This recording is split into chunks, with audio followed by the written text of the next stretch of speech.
ചിലപ്പോഴൊക്കെ ദൈവത്തിന് കണ്ണില്ല എന്ന് എനിക്ക് തോന്നാറുണ്ട്.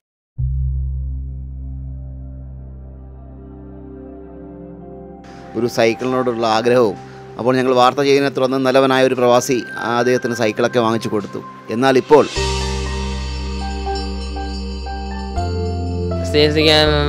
പൈസ ഇല്ല, അതുകൊണ്ട് എൻ്റെ സൈക്കിളെ വിറ്റിട്ടായാലും പൈസ തന്നാണ് കിട്ടിയാൽ കൊള്ളാം. ഓട്ടിസം ബാധിച്ച ആ കുട്ടി എന്നോട് പറഞ്ഞൊരു കാര്യം ഇതാണ്: ചേട്ടാ, എൻ്റെ സൈക്കിൾ വിറ്റാലും കുഴപ്പമില്ല, അമ്മയ്ക്ക് ചികിത്സയ്ക്കുള്ള കാശ് വേണം. എൻ്റെ കണ്ണ് നിറഞ്ഞു പോയി.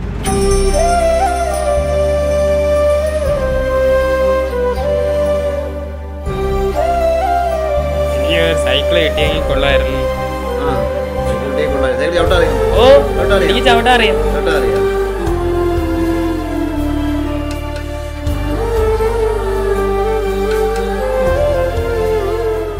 നമസ്കാരം. ചിലപ്പോഴൊക്കെ ദൈവത്തിന് കണ്ണില്ല എന്ന് എനിക്ക് തോന്നാറുണ്ട്. ചില കാര്യങ്ങളൊക്കെ സാക്ഷിയാകുമ്പോൾ, ചിലതെല്ലാം കേൾക്കുമ്പോൾ എനിക്ക് അങ്ങനെ തോന്നാറുണ്ട്. പലപ്പോഴും കണ്ടില്ലെന്ന് തോന്നാറുണ്ട്. നമ്മൾ ബിന്ദു ചേച്ചിയുടെ സ്റ്റോറി 2 പ്രാവശ്യം ചെയ്തതാണ്. ബിന്ദു ചേച്ചിയുടെ വീട്ടിൻ്റെ അവസ്ഥയും അതുപോലെ തന്നെ ബിന്ദു ചേച്ചിയുടെ മകന് ഒരു സൈക്കിളിനോടുള്ള ആഗ്രഹവും. അപ്പോൾ ഞങ്ങൾ വാർത്ത ചെയ്യുന്ന തുടർന്ന് നല്ലവനായ ഒരു പ്രവാസി അദ്ദേഹത്തിന് സൈക്കിളൊക്കെ വാങ്ങിച്ചു കൊടുത്തു. എന്നാൽ ഇപ്പോൾ മറ്റൊരു വലിയ ദുരന്തം ചേച്ചിയെ തേടിയെത്തിയിരിക്കുകയാണ്. ചേച്ചി ഇവിടെ റോഡ് ക്രോസ് ചെയ്തപ്പോൾ ദിശ തെറ്റിച്ച് വന്ന, അതായത് റോങ് സൈഡിൽ വന്ന ഒരു ബൈക്ക് ചേച്ചി ഇടിക്കുകയും ചേച്ചിക്ക് മാരകമായി പരിക്കേൽക്കുകയും ഇപ്പോൾ ഒരു കൈ മുഴുവനായി തന്നെ കമ്പിയിട്ട്, അടിയന്തര സർജറി ആയിരുന്നു, കമ്പിയിടേണ്ടി വരികയും ചെയ്തു.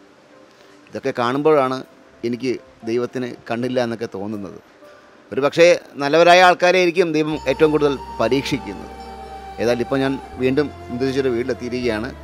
ഞാനിവിടെ എത്തിയപ്പോൾ അവൻ, ബിന്ദുചേച്ചിയുടെ മകൻ, ഞങ്ങൾ സൈക്കിൾ വാങ്ങിച്ചു കൊടുത്ത ആ ഓട്ടിസം ബാധിച്ച ആ കുട്ടി എന്നോട് പറഞ്ഞൊരു കാര്യം ഇതാണ്: ചേട്ടാ, എൻ്റെ സൈക്കിൾ വിറ്റാലും കുഴപ്പമില്ല, അമ്മയ്ക്ക് ചികിത്സയ്ക്കുള്ള കാശ് വേണം. എൻ്റെ കണ്ണ് നിറഞ്ഞു പോയി. അപ്പോൾ ചേച്ചി ഇപ്പോൾ കൂടെയുണ്ട്. ചേച്ചി, എന്താ സംഭവിച്ചത്? ഞാൻ മുനിസിപ്പാലിറ്റിയിൽ നിന്ന് ഒരു ഫോൺ വന്ന് മോൻ്റെ സ്കോളർഷിപ്പിൻ്റെ ഫോം വാങ്ങിച്ച് മാമം ICDS ഓഫീസിൽ കൊടുക്കാനായിട്ട് അതിനായിട്ട് പോയതാണ്. പോയപ്പോൾ പ്രൈവറ്റ് ബസ് സ്റ്റാൻഡ് അവിടെ, അത് ഓൺ വേ ആണ്. എന്നിട്ട് ഇടത് വശത്തുനിന്ന് ബസ് ഇറങ്ങുന്ന ഭാഗത്തുനിന്ന് ഒരു ആക്റ്റീവ സ്കൂട്ടി അത് വന്ന് എന്നെ ഇടിച്ചതാണ്. ഇടത് കയ്യിലാണ് ഇടി കൊണ്ടത്. നടുവിൽ ഇടിച്ച് വീഴേണ്ടതാണ്, പക്ഷെ ഞാൻ മാറിയതുകൊണ്ട് ഇടത് കയ്യിൽ ഇടിച്ച് അപ്പോഴത്തന്നെ ആ റോഡിൽ വീണപ്പോൾ തന്നെ കൈ ചുരുണ്ട് അങ്ങ് ചെറുതായി. അപ്പോഴും തന്നെ എല്ലാവരും പറഞ്ഞ് പൊട്ടലുണ്ടെന്ന് പറഞ്ഞ് അപ്പോഴും വലിയൊന്ന് ഹോസ്പിറ്റലിൽ കൊണ്ടുപോയി.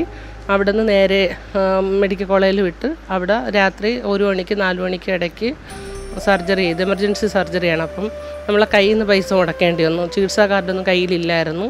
അതുകൊണ്ട് കയ്യിൽ നിന്ന് തന്നെ എല്ലാവരെയും നിന്നൊക്കെ വാങ്ങി അപ്പോഴും തന്നെ ഓപ്പറേഷൻ ചെയ്ത് കമ്പിയിട്ട് ഇപ്പം ഈ ഒരു അവസ്ഥയാണ്.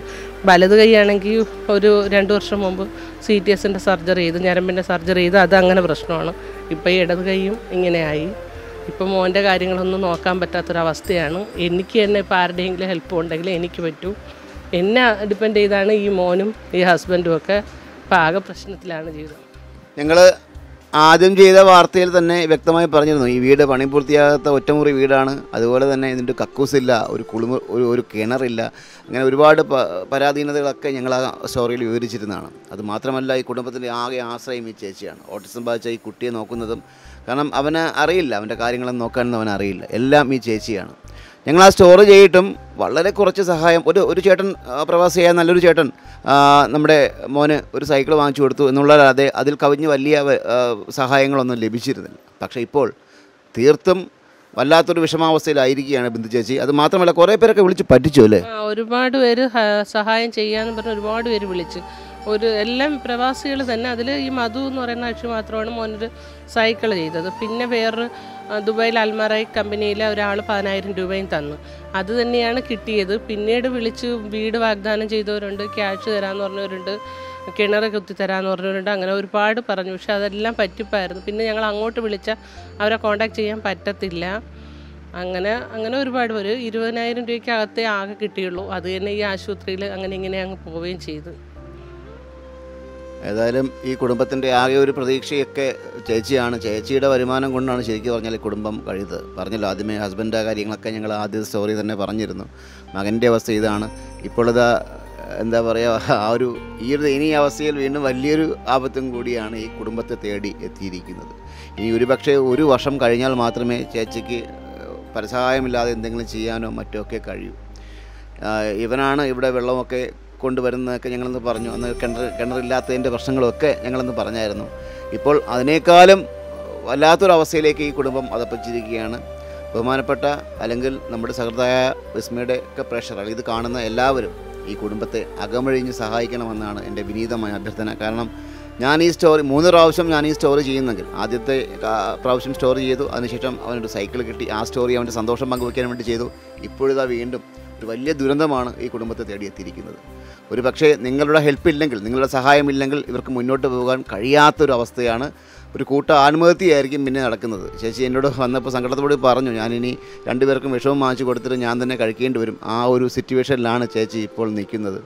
ഏതായാലും കനിവുള്ളവരൊക്കെ സഹായിക്കുക. ഈ കുടുംബത്തെ രക്ഷപ്പെടുത്താൻ നിങ്ങളുടെ ഓരോ സഹായവും ഒരു വലിയ ഹെൽപ്പായിരിക്കും ചെയ്യുന്നത്. വിസ്മയ ന്യൂസിന് വേണ്ടി ക്യാമറമാൻ ഷഹിനൊപ്പം സുജിത് മാരാർ, സൈനിങ് ഓഫ്.